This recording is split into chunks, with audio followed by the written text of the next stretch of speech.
एक बार एक वैज्ञानिक ने एक टिड्डे को पकड़ा और उसे अपनी आवाज पर छलांग लगाना सिखाया। वैज्ञानिक टिड्डे से कहता, कूदो। टिड्डा उसके आवाज सुनते ही जोर से छलांग लगा देता। अब वो वैज्ञानिक था तो प्रयोग तो करना बनता ही था। उन्होंने टिड्डे की छलांग पर प्रयोग किया। वैज्ञानिक ने उसकी एक टांग तोड़ दी और फिर बोला, कूदो। अब टिड्डे की छलांग की दूरी कम हो गई। वैज्ञानिक ने उसकी दूसरी टांग तोड़ दी और फिर बोला, कूदो। टिड्डे की छलांग और कम हो गई। अब उसकी तीसरी टांग तोड़ी गई, छलांग की दूरी और कम हो गई। एक एक करके बेचारे टिड्डे की सारी टांगें तोड़ दी गई।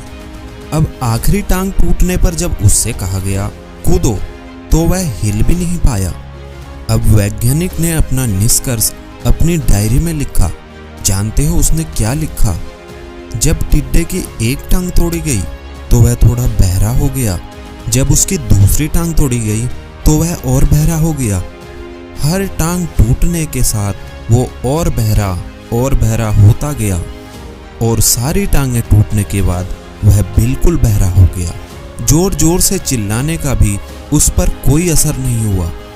वो तो अपनी जगह से हिला तक नहीं, छलांग लगाना तो दूर की बात थी। इस कहानी को सुनकर सभी को ऐसा ही लग रहा है कि वह क्या मूर्ख वैज्ञानिक था। कितनी सीधी सी बात उसे समझ में नहीं आई।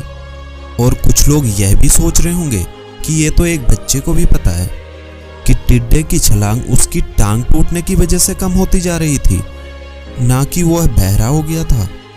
पर दोस्तों, हम जीवन में कई बार ऐसे ही मूर्ख बन जाते हैं। कई बार जीवन में दो घटनाएं एक साथ ऐसे घटती हैं कि उनका एक दूसरे से कोई संबंध होता ही नहीं है, फिर भी ऐसा लगता है कि गहरा संबंध है। कभी कभी दिखता कुछ और है, हमें समझ में कुछ और आता है और वास्तव में होता कुछ और है। इसीलिए अगर पछताना नहीं है, जीवन में जल्दबाजी में कोई निर्णय न ले, हमेशा समझदारी का इस्तेमाल करें, सावधानी बरतें, नतीजा हमेशा सोच विचार कर ही निकालें। दोस्तों, आपको ये छोटी सी कहानी और इसकी सीख कैसी लगी हमें कमेंट करके जरूर बताना। फिर मिलेंगे दोस्तों अगली वीडियो में। तब तक के लिए आप अपना ख्याल रखना।